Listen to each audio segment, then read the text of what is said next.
The following story has been brought to you by StoriesToInspire.org. I heard a story from a man named Rabbi YY Jacobson. He shared this with me directly, personally. He heard it from the man it happened with, a fellow in Israel by the name of YY Eldad. YY Eldad has an interesting job. He travels, as you know, in Israel. Most high schools, after the graduating year, most of the students move on and have to go to the army and serve in the army in the IDF, Tzahal, for 3 years. And it's not easy. It's not an easy transition. You just graduated high school.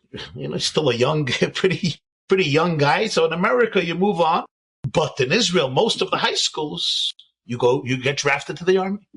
YY Eldad has a very interesting job. He goes from high school to high school, and he spends time with the seniors, with the graduating class, to help prepare them for this major emotional and practical and psychological transition from a life, in their homes, more or less burden-free and stress-free, good teenagers, and off to the army. It's not an easy transition. And this is what he's been doing for years. He speaks to the students, and he brings with them, and he answers their questions, and he takes them out, and they visit different places. This is his job, his vocation. YY Eldad shared this story with Rabbi YY Jacobson, who shared it with yours truly. He says, one particular class in a particular high school, I was having a very difficult time. These kids were just very, very not interested, and I couldn't blame them. They were tough, they were oblivious, they were apathetic, they were indifferent, and it was just a very difficult situation. And I couldn't get anywhere. His job is to inspire within these children, mostly from secular Jewish families, historic right of the Jewish people to the land of Israel, the fact that today there are millions of Jews there who need to be protected, the fact that it's protected through Jewish children who put their life on the line. He speaks about previous soldiers and their sacrifices and the life that they're going to live for the next 3 years. Now, the last day, he usually takes the kids out, they go different places. He shows them things. The last day, usually he takes them to Mount Herzl, Har Herzl, near Jerusalem, where so many soldiers who died in the previous wars in Israel are buried. He said, this particular class, which was very difficult, and he took them around different places in Israel, and then the last day they go to Mount Herzl. And over there's a section for soldiers who were killed during each war. There was the War of 1948, there was the War of 1956, there was the Six-Day War of 1967, the Yom Kippur War of 1973, Lebanon War, the First Lebanon War of 1982, and so on and so forth, including the recent Gaza conflicts during the last few years. And it has a sign over there, the soldiers of this battle, that battle, that battle. And the first group is 1948, Tovshin Ches. This was known as the War of Independence, which began after the United Nations allowed the Jews to create a state. The Arabs began a war against the Jewish people in Israel. And later, when they established the state, the war accelerated. 6,000 Jews were killed in that war, which was a huge number. There were only 600,000 Jews living in Israel at the time. Most of the people who were killed were Holocaust survivors. This went on through the end of 47, 1948, and part of 1949. It's called the War of Independence. There were, I think, 7 or 8 Arab armies who besieged Israel and promised that it would be completely obliterated and annihilated. But great miracles happened despite the terrible, terrible loss. The fact is that the Jewish people can emerge from this absolute decree of annihilation. They wanted another Auschwitz there and could continue living a semi-normal life there and allow all the refugees to come and all the Holocaust survivors to settle, and Jews who had to leave all the other Arab countries could find a home. They're going through the graves of the soldiers buried in 1948. And of course, every tombstone has, the name, the first name, the last name, the day he was killed, sometimes details where the war happened, the platoon, the name of the group that fought.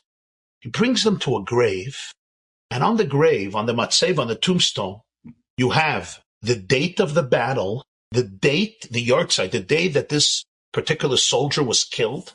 It also specifies the location where he was killed and the name of the platoon, the name of the group of soldiers which he belonged to. But there's no first name and there's no last name. Instead, it says, Poi Nitman Almoini.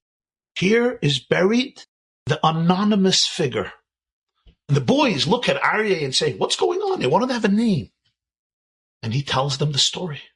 This kid, this soldier, was a survivor of the Holocaust. He was in the death camps. He lost his entire family. After the Holocaust, somehow he made illegal aliyah, Eretz Yisrael, to Israel, which was then called Palestine, under the British mandate. He made one of these illegal ships. He got up to the country land. And when he landed, the war has begun. The war was already, the War of Independence was already raging. And you know what happened? They gave this young man a gun and they said, we need you to fight. And he joined a platoon that was fighting near Jerusalem. And the next day, he and 69 other young soldiers fell in battle. And they performed the funerals and they buried them. When they came to they realized a tragedy. They didn't know his name. There was no records of it. They didn't know his first name. They didn't know his last name. There was no family or friends to escort him. His family was murdered in the Holocaust. The only ones who probably would have known his name were the group of soldiers he was serving with, but they were all killed. 69 of them were killed. And it happens to be that nobody was present who knew this boy's name. So they knew the date that he died, they knew where he died, and they knew the battle in which he died and the name of the platoon. But that's it. So therefore, on the tombstone, it says, Poi Nitman Almoini, the anonymous one. And these kids, Aryeh says, were visibly moved. The story penetrated them. And they turned to Aryeh Eldad and they said, who says Kaddish for this boy? Who gives charity for him? Who remembers him? Who says Yisker for him? Whoever mentions his name? And Aryeh Eldad says, nobody mentions his name. Nobody knows his name. Nobody says Yisker for him. Nobody remembers him. Nobody does anything for him. We don't know who he is. But today we come to his grave. They were very, very moved. And Aryeh used this opportunity to share with them the story of the Jewish people who emerged from the Holocaust, literally from the ashes.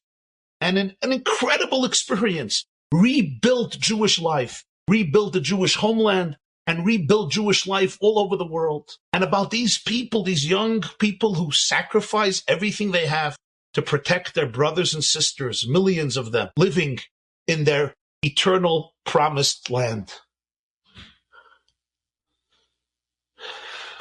The children, they weren't children, they were teenagers. I'm calling them children. I guess everything is relative. Were very, very affected. This was the last day, and life moved on, and soon they graduated and they were drafted into the Israeli army. Aryeh Eldad says, almost a year passes. He gets a call from one of the boys in this group. He said, Aryeh, you remember us? Yeah, of course. This was the group that he took last year around Israel trying to inspire them. It wasn't an easy job, but he took them to Mount Herzl. And they say, you know, Aryeh, we have unbelievable news for you. He says, what's the news? Do you remember the grave of that kid, of that soldier, whom we visited last year and it said on it, Almoini Anonymous? He said, of course I remember. It's not the first time I went. I go there very, very often with the boys of the high school. I want to show them what's happening. They said, you know, Aryeh, today is the yard site. On the tombstone, you have the yard site. Today is his yard site. He says, wow, I didn't realize. What's going on? Why are you calling me? And they say in Hebrew, Matzanu hamishpacha shelo. We found his family. He thought they were crazy. They were in the army. They maybe lost their mind. What do you mean you found his family? How do you search for his family when you don't have a name? You don't have a picture.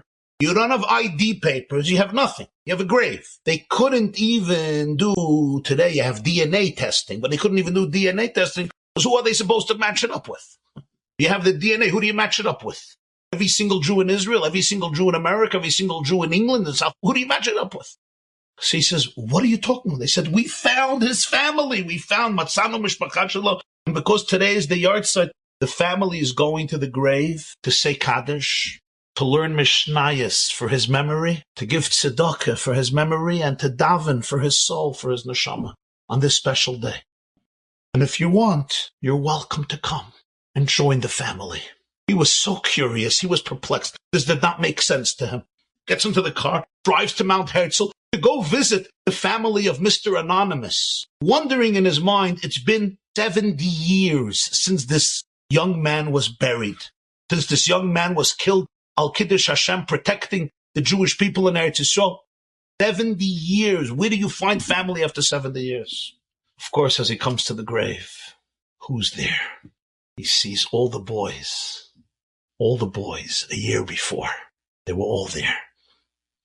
As he looked at them, with tears in their eyes, they said, Aryeh, Matzanu hamishpacha shelo, anachnu hamishpacha shelo. We found his family. We are his family. Anachnu, we are his family. And he said they continued to commemorate this young soldier's yahrzeit every single year. Both these stories left such a profound impact on me. Different circumstances, different people, different situations. But the words of those young teenagers who said, Anachnu hamishpacha shelo. We found his family. We are his family. Wow. And I say this to you because you are the same age of these young men, a little older, a little younger. And one of the most powerful resources we have is each other. Anachnu hamishpacha shelo. We are all family. Yes, we may be physically distant, but spiritually we're one. Yes, some of us are actually family biologically, and some of us are not family. But first of all, if you go back long enough, we're all family. And even if you don't go by long enough, spiritually, emotionally, historically, culturally, religiously, we're family. Mishpacha. And I want you to remember that we're not just isolated people, living on the surface as a blimp on a surface of infinity, everybody struggling to survive and be happy and find your own comfort. That's part of it. But as Hillel said, Imeina nili mili. If I'm not here for me, who will be here for me? But if I'm only for myself, then who am I? You are part of a golden chain that continues thousands of years. And these are not only words. It's so vital to be able to experience this, to be able to breathe this, to be able to appreciate in your bones, with every fiber of your being, how you are part of this grand cosmic symphony called Knesset Yisrael, that we are all family, a family that has dedicated its entire mission to change the world, to make it a world that's worthy of redemption, to transform the landscape of planet Earth, to make it a place of goodness, of kindness, of holiness, of purity. A nation that has been dedicated and defined itself and was chosen to be ambassadors of light and love and hope and healing and truth and honesty and redemption. And each and every single one of you is part of this mishpach. Anachnu hamishpacha shelo. We're family. And I want you always to know that that connection is real and that connection is authentic. And you could rely and trust that connection. And you become that connection for other people because it's this unity that allows us to sustain every hardship and every obstacle. Our resilience, our courage, our resolve, and our strength comes so much from the fact that we are all family. Enjoyed this story? Come again. Bring a friend. StoriesToInspire.org